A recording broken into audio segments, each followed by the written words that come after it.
उन्हाळ्यात लोक भरपूर काकडी खातात। त्यात पोटॅशियमसह अनेक घटक आढळतात जे आरोग्यासाठी फार फायदेशीर आहेत।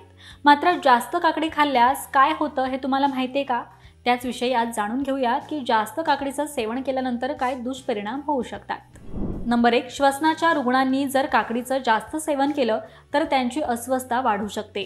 नंबर 2, जास्त प्रमाणात काकडी खाल्ल्यानं पोटदुखी, पेटके किंवा बद्धकोष्ठता होऊ शकते। नंबर 3, क्युकरबिटायसिन आणि ट्रायपेटोनाइड्स यांसारख्या विषारी पदार्थांमुळे कडू काकडी खाल्ल्यानं तुम्हाला आजार होऊ शकतो। नंबर 4, जास्त प्रमाणात काकडी खाल्ल्यानं शरीरातील इलेक्ट्रोलाइट संतुलन बिघडतं आणि शरीरातील पाणी कमी होतं।